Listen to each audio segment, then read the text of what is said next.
Hai sahabatku semua. Assalamualaikum warahmatullahi wabarakatuh. Salam sehat, salam sejahtera dan sukses selalu untuk kita semua. Sahabat bonsai, kita jumpa kembali dengan saya Winarno di channel YouTube Bopo Bonsai Art. Hari ini sahabat bonsai, ini kita akan seleksi percabangan ya di bahan bonsai kimeng ini. Kita akan seleksi karena percabangan sini masih belum kita kurangin ya, ini masih utuh. Jadi banyak cabang-cabang yang sebenarnya tidak terpakai tapi masih difungsikan ya sahabat bonsai.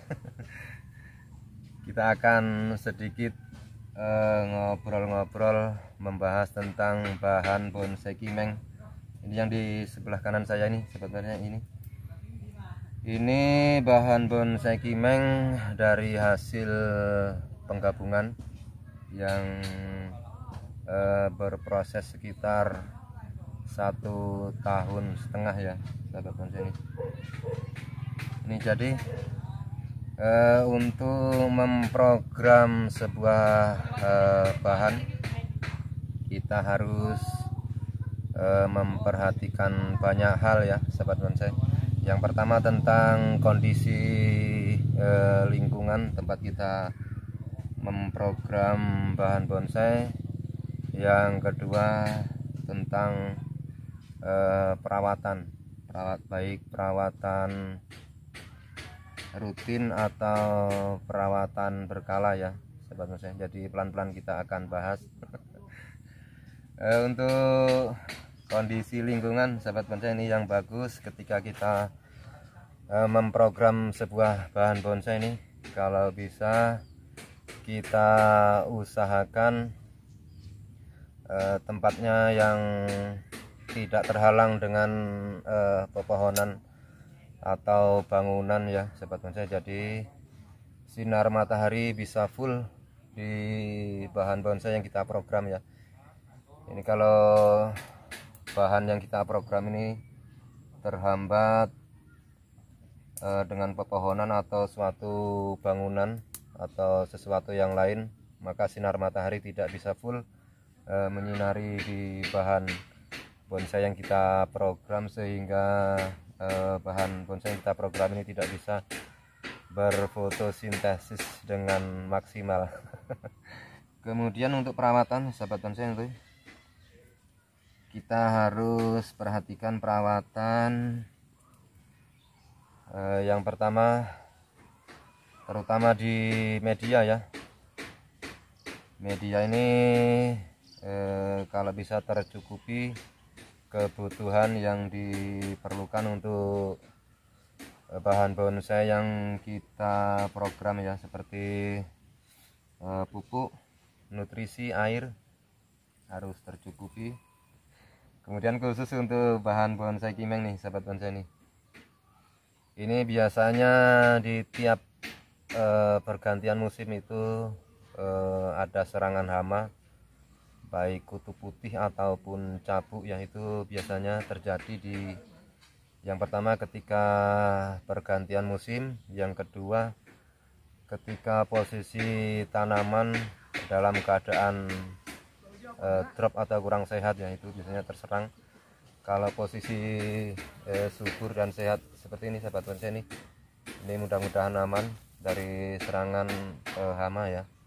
Kemudian sahabat bonsai ini dalam kita memprogram suatu bahan bonsai ya, kita dari awal harus mengerti atau mempunyai rencana atau planning ketika kita akan memprogram ya. Jadi dari awal itu kita harus merencanakan untuk kedepannya bahan bonsai yang kita program ini akan dibuat seperti apa ya. Seperti ini contohnya nih sahabat bonsai, ini dari awal saya membuat rencana untuk bahan bonsai kimeng dengan gaya cokkan atau formal atau tegak lurus ya. Itu beberapa pecahan dari aliran bonsai naturalis. Yang pertama yaitu dengan gaya formal atau cokan atau tegak lurus, ini contohnya seperti ini sahabat bonsai. Yang kedua yaitu gaya informal atau tegak berliku ya. Kalau ini formal tegak lurus, kemudian yang informal tegak berliku ya. Jadi di bahan utama ada beberapa atau sedikit gerakan atau liukan ya, untuk gaya informal. Kemudian untuk gaya slanting atau gaya miring, ini biasanya mahkota tidak sejajar dengan garis tengah gini ya. Ini untuk jenis gaya formal, mahkota sejajar dengan as atau kita tarik garis lurus sejajar dengan as pohon ya, untuk gaya formal dan informal. Kalau untuk slanting, mahkotanya agak miring ya, kemudian batang utama juga miring ya sahabat bonsai. Seandainya miring ke kanan, mahkotanya agak miring ke kanan sini ya. Kemudian semi casket atau setengah menggantung, itu biasanya agak menurun ya, agak menurun. Kalau bikin potnya juga agak tinggi, kemudian dia agak setengah menggantung di pot ya. Kemudian yang kelima yaitu gaya casket atau menggantung, itu biasanya di cabang paling bawah ya, di itu melebihi dari pot bawah. Kemudian kembali kita ke bahan bonsai kimang nih sahabat bonsai. Ini masih dalam tahap pengelosan atau pembesaran di cabang dan mematangkan di batang utama nih ya sahabat bonsai. Ini ada masih sedikit rongga di bawah nih ya, nih yang kesini ke atas sudah merapat, ini tinggal yang bawah. Ini masih kita los karena cabang-cabang ini kita anggap belum balance ya untuk batang utama, karena di bonsai dengan gaya formal ini banyak sekali pakem atau aturan ya sahabat bonsai. Ini itu juga sekarang udah fleksibel, tapi kalau kita mengikuti pakem, standar pakem atau aturan, cabang pertama ini besarnya minimal sepertiga dari batang utama ini sahabat bonsai. Cabang pertama ini untuk besarnya. Kemudian dari cabang 1, 2, 3 ini ke atas makin mengecil ya. Untuk selanjutnya kita eksekusi seleksi percabangannya sahabat bonsai.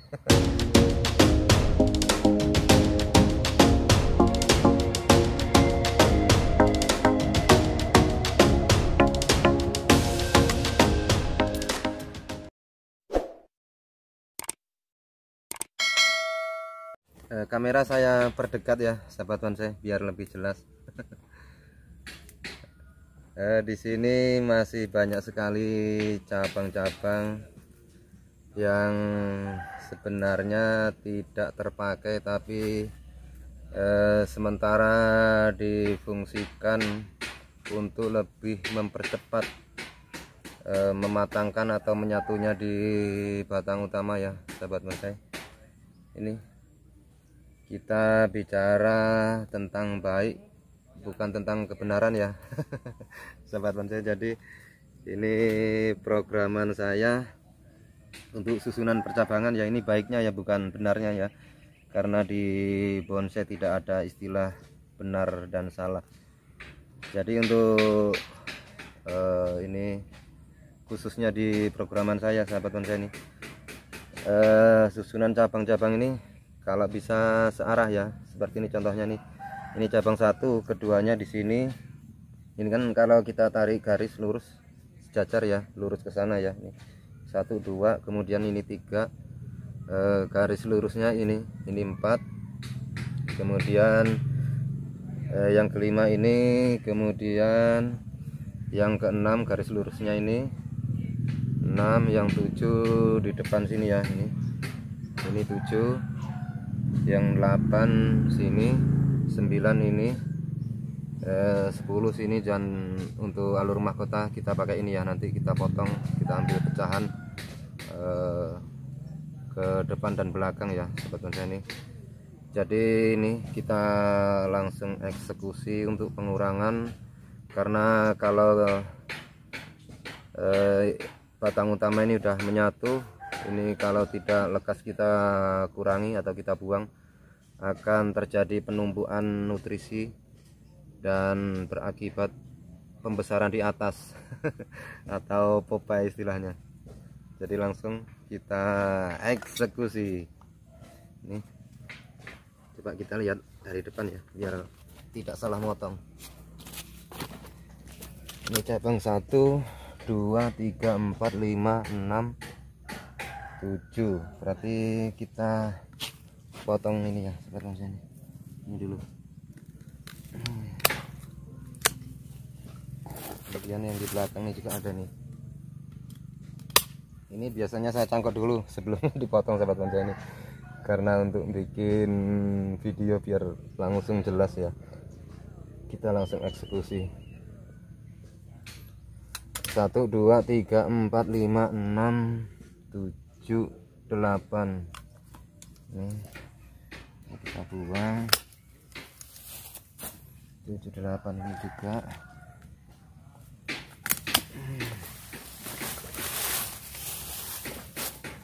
Ini kita buang, nanti kita rapikan pakai cat.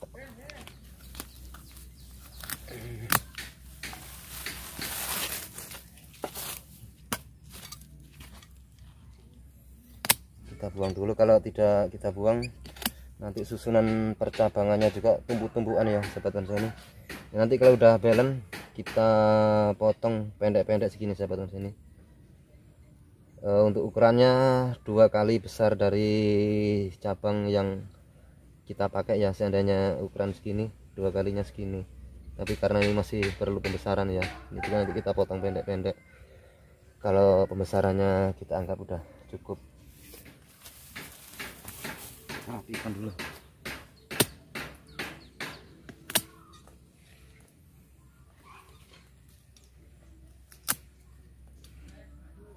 Jangan lupa nanti kita salep.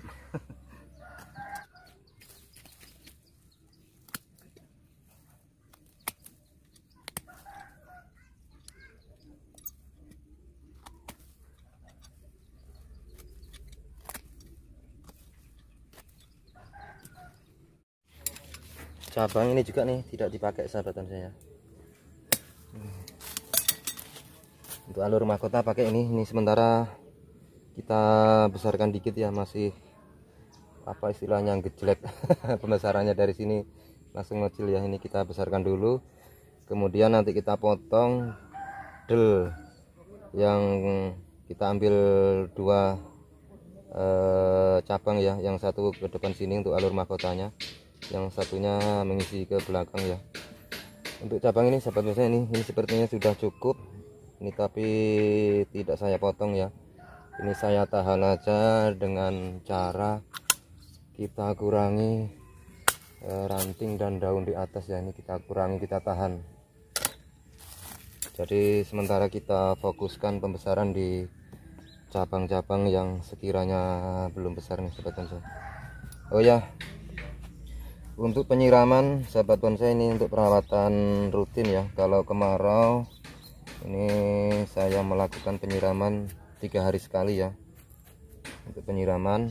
Kemudian untuk mengantisipasi atau melindungi dari hama seperti kutu putih dan cabuk, saya menggunakan insektisida merek Dagger. Kalau hamanya cukup parah, kita oplos dengan penembus atau perekat merek Borer. 2 obat itu aja udah cukup sobat bonsai. Nih, jadi ini keadaan sekarang. Oh ya, kemudian ini ikatan yang bawah ini jangan dibuka dulu ya sahabat bonsai ini, karena ya yang pertama yang bawah ini juga belum menyatu bener ya. Kemudian kalau kita buka nanti ada tarikan di akar ini, dia akan ikut kebuka ya. Jadi yang dikhawatirkan ini akan lebih bengkak ya, atau membesar di bawah. Jadi kita tahan dulu pakai ikatan kawat ini. Kita barusan selesai mengeksekusi beberapa cabang yang tidak terpakai, tapi kemarin-kemarin masih kita fungsikan ya sobat bonsai. Ini besok akan saya salep kambium nih, karena saat ini masih banyak getah ya. Besok kalau udah kering kita salep kambium. Cukup dulu untuk pertemuan dan bincang-bincang hari ini. Sahabat bonsai, ini saya pribadi mohon maaf bila ada kekurangan dan ketidaknyamanan. Kemudian saya juga mengucapkan banyak terima kasih atas dukungan support sahabat-sahabat semua untuk perkembangan channel Popo Bonsai Art.